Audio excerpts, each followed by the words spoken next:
What's my take on the Rokid Style smart glasses? I wore them on a day trip to Baltimore, and I'll give you my opinion. Stick with me. From Studio B in Swarthmore, this is I Can't See You. Now, here's David. Hello there, and welcome to another episode of I Can't See You, your window into a world where blindness doesn't dictate ability. My name is David, at David Benj on all the socials. I really do appreciate you joining me for this episode. If you're keeping score, it's episode 298, 2 away from number 300. The primary topic of today's episode is the Rokid Style glasses. Now, I have them here. I am not wearing them. The glasses I'm wearing are a pair of sunglasses Jane got me from Amazon. They are similar to the yellow ones that I usually wear. However, I was watching one of the episodes of Federation Focus because I was using a QR code in the episode. And when I was watching another video, not one of mine, when I was watching another video and a QR code popped up on my Apple TV, VoiceOver told me what that QR code was. And I didn't know if that would work on the QR code I added to Federation Focus, which I do for the National Federation of the Blind of Pennsylvania. So I wanted to watch and see what happened. And it was the first time Liz ever watched me on YouTube, I'm pretty sure. And she commented about the glasses. She said, "Oh, they're a little yellow or orange." I forget exactly what she said. And I told Jane, and Jane told her, "We got blue sunglasses for Dad after listener feedback." And and Liz said, "Did somebody else see you wearing those glasses?" I said, "No, it's what you said." So the Rokid Styles come in a case like this. They do come not like this. This is them. I'm holding up a case. I kind of think it's tan or gray. I'm not quite sure. It is a nice case, but it is not the charging case. You don't charge them in here.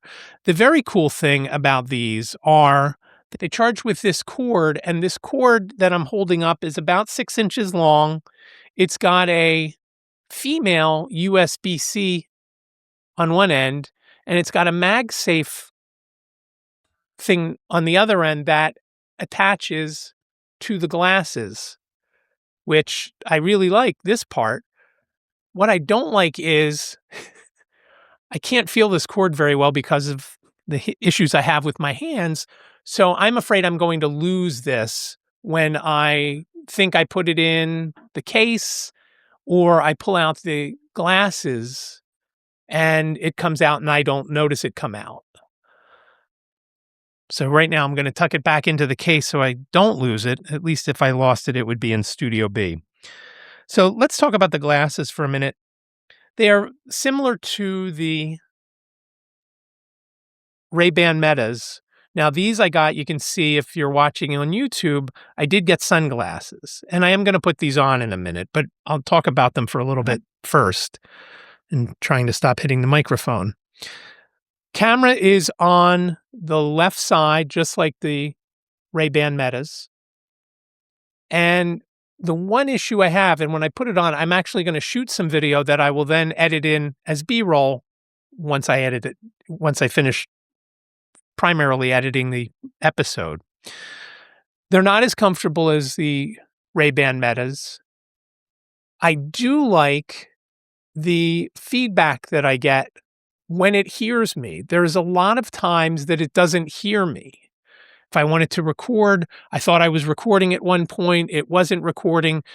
As I mentioned in the intro, I wore them to Baltimore about 3 weeks ago. And when I got off the train in Wilmington, there is an overpass that I don't know if it goes from the train station to something else. I don't know if it's just rail tracks that go above. I kind of think that's it, because you have to walk downstairs into the station. Unlike most stations, you walk down to the platform. This one, the platform is above, and then you come down escalators or stairs to get into the station. But I'm standing out there waiting for a ride share. And there was some sort of festival going on in Wilmington that day. And I thought I was recording because I said, "Hi, Rokid, record video." And I couldn't tell because it was so loud. There were these motorcycles revving their engines, and it was I don't know, maybe 5 to 10 of them. I don't know. I obviously couldn't see them, but it was so unbelievably loud. Somebody came over to ask me for money, a panhandler. I couldn't hear her, and she couldn't hear me. We had to and I'm not sure, I gotta be honest, I didn't know what she was when she came up to me. I was worried, she thought I was a was a John looking for something, but she was just a panhandler, evidently. I thought I was recording to show how loud it was. It wasn't. I tried several times. Now, there is, like the Meta Ray-Bans, there is a button up here that you can press and hold for it to start recording video.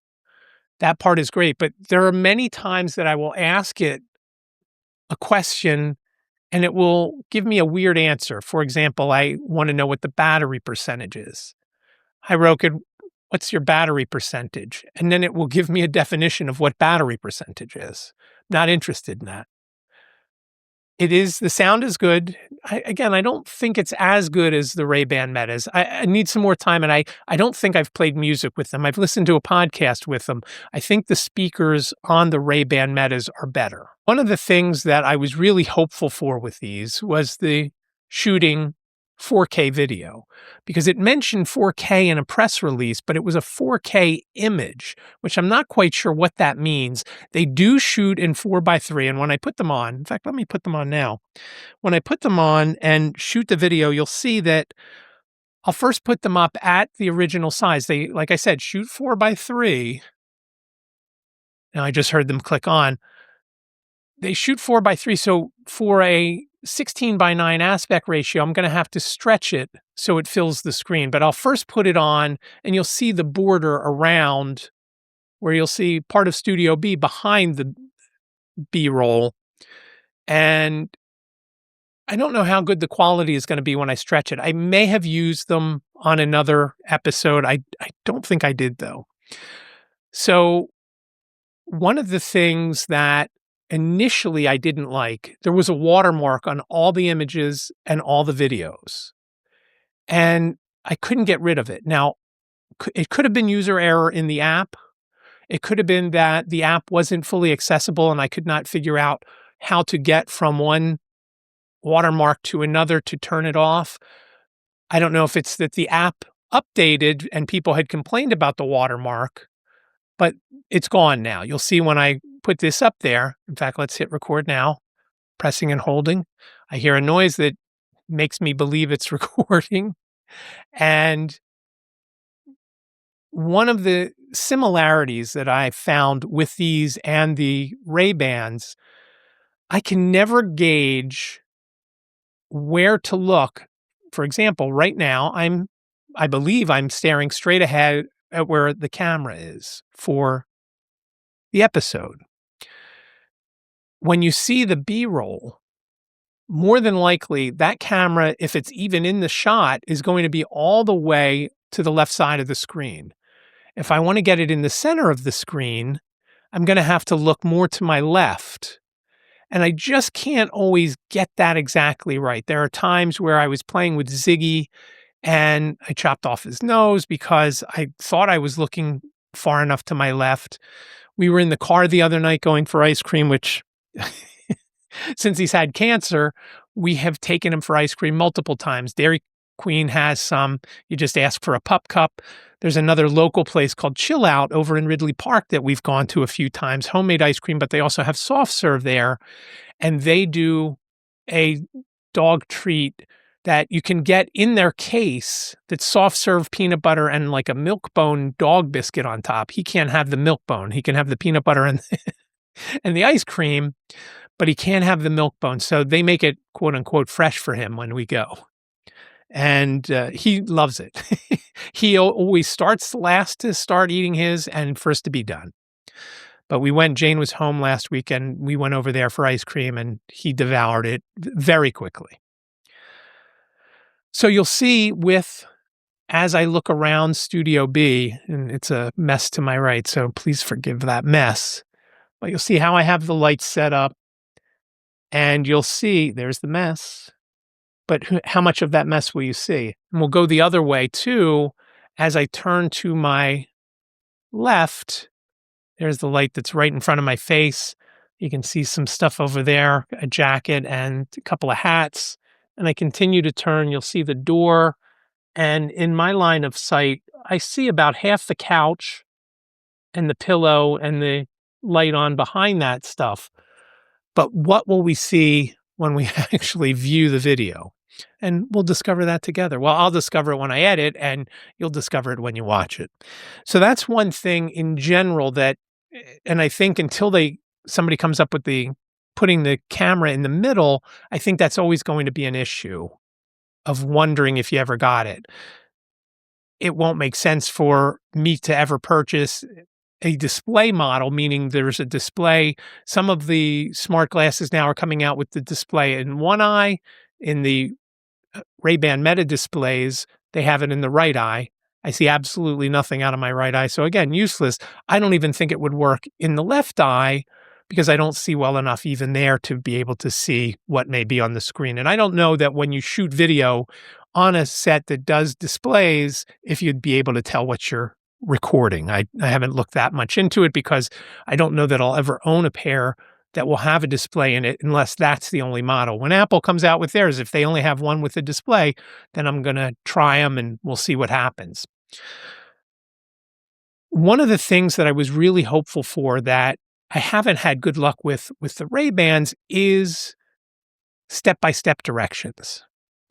And walking from the National Federation of the Blind National Center to a restaurant to have lunch down in Baltimore, I wanted to use the step-by-step directions. And every time I asked, it said, I first have to okay something in the app. And when I opened the app, there was nothing to okay there. So it couldn't do anything until I agreed to the terms and conditions. So I keep trying to get that to happen. And I haven't been able to get that to pop up so I can say, okay, and we're good to go. But it's supposed to be very good. It uses Google Maps. And again, walking down the street, stuff is coming right into your ears. It is so nice to hear. And for the most part, we found the restaurant fairly easily because I had looked on Google before I got on the train that morning. And one of the people at National Center had said, oh, you just go, and told us how to go. You basically dead-ended a school on the road that we were walking down, make a left, take the next street, cross it, make the right, and you're good to go, and you'll see it on the following corner, which it all worked out. That part worked out well getting there. Although the street sidewalks were a little wonky between the planters where they had the trees that lined the streets and the steps that came out, there was a very narrow walkway. I want to say it was somewhere between 18 and 24 inches, not a typical sidewalk width. I mean, maybe the whole sidewalk was a good width, but to cut through when you've got a bunch of blind folks walking and the sidewalk is a little wonky to begin with, and then you've got a narrow pathway to get between the steps and the trees, it makes it a little hairy. But not the glasses' fault. Using the glasses when traveling is nice. Now, one thing that I can't get used to, they don't cover as much of my eyes. They cover all of my eyes, but there's enough space on the sides that when I'm outside in the backyard with Ziggy and I am shooting some video, I can't see anything if the sun is behind me or the sun is in front of me but bouncing off the fence. The fence is white. And I have some video that I'll run now as I'm talking about it. Because the fence is white, the glare, as I've mentioned a million times, I don't see much, but I see glare perfectly. And that seems to be the story with a lot of blind folks who have even a little vision.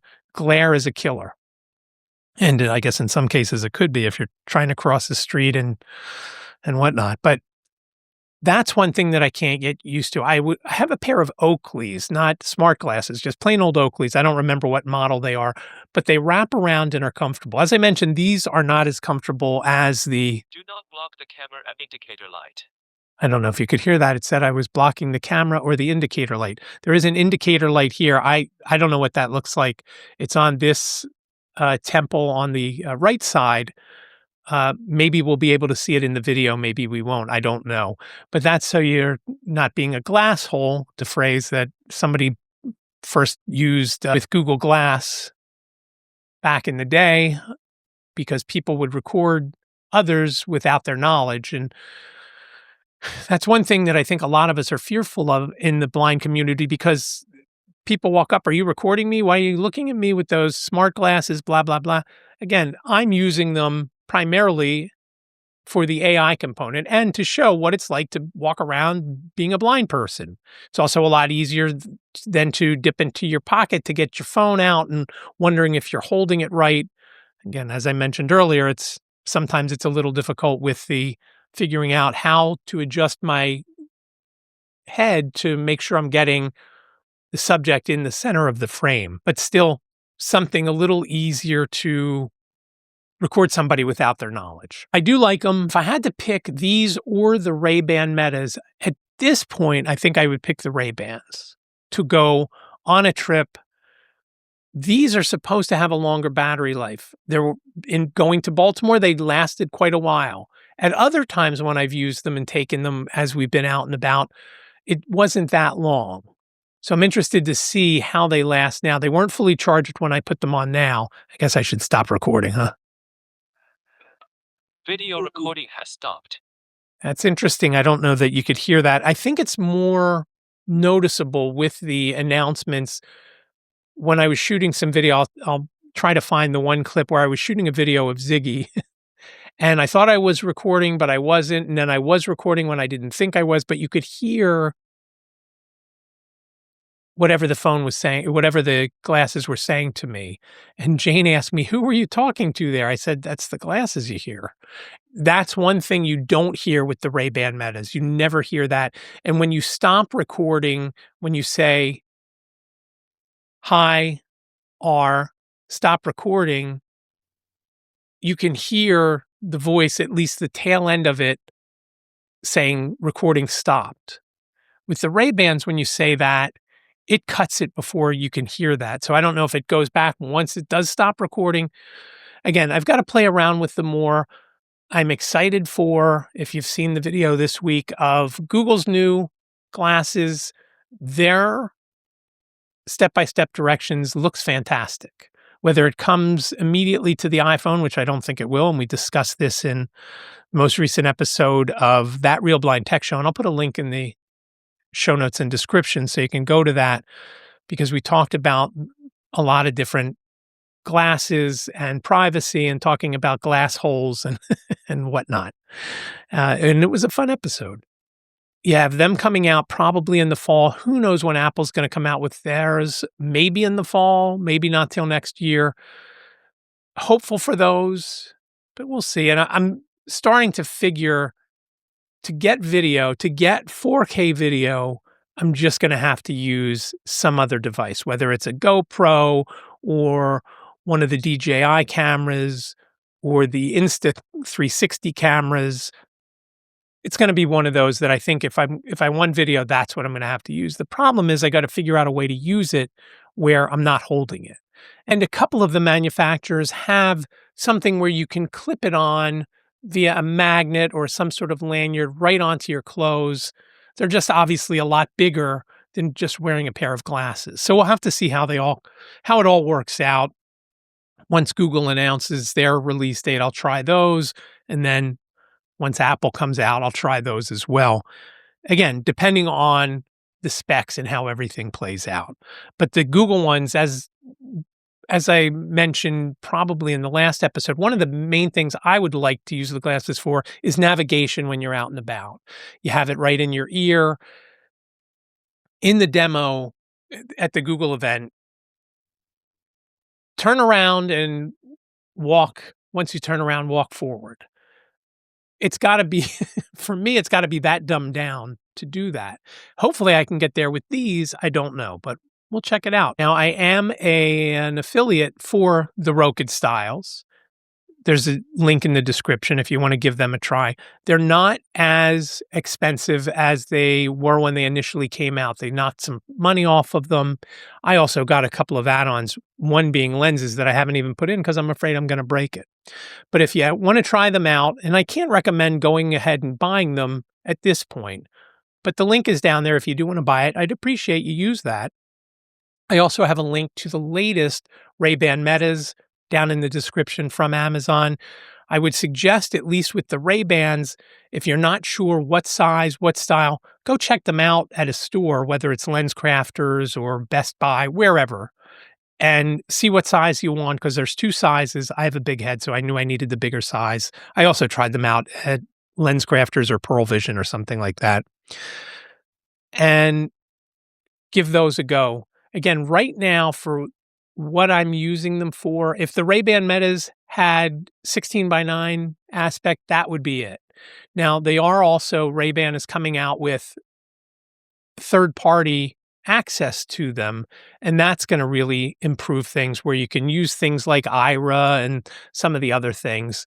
Not with my Gen 1s. I would not use, there's an app called Orion that my glasses would probably last about 10 minutes and then die because of, the amount of juice it would use to get me around, and that's part of a navigating, app that sounds like it would be incredibly helpful, but again, not with the first generation of the glasses, because it's just not gonna hold up. The battery's gonna die quickly, and I do have a charger that I have that I wanna do a video on, that is actually a sponsored video. Hopefully, I'll do that in the next week or so. I keep putting that off because of the different things Ziggy is going through and everything else going on. I do appreciate you joining me for this episode of I Can't See You. Again, it's I Can't See You episode 298. Should have been to 300 about 6 months ago, but things have gone slower, and it is what it is. Reach out to me if you have questions, comments, show ideas. I can't see you podcast at gmail.com. I can't see you podcast at gmail.com. Or you can reach out via phone, 646-926-6350. I would really appreciate it. You do have 3 minutes. Please leave your name and town. If you do leave a voicemail there, you can reach out on the socials. As I mentioned, David Benj. That's on Facebook and Instagram and Threads and Blue Sky and LinkedIn and, did I miss anybody? X. All those places. And let me know what you think. You can find an expanded article for this episode over on the website. That's ican'tseeyou.com/298, ican'tseeyou.com/298, numerically speaking. And remember, I Can't See You sounds like a whole sentence, but it's only 7 characters long. I, capital C-A-N-T, capital C, capital U.com/298. Really do appreciate you joining me for this episode of I Can't See You. Be well, stay safe, and I will talk to you in the next episode. Thank you for joining David on this episode of I Can't See You. Please subscribe on your favorite platform, like and comment on this episode on YouTube.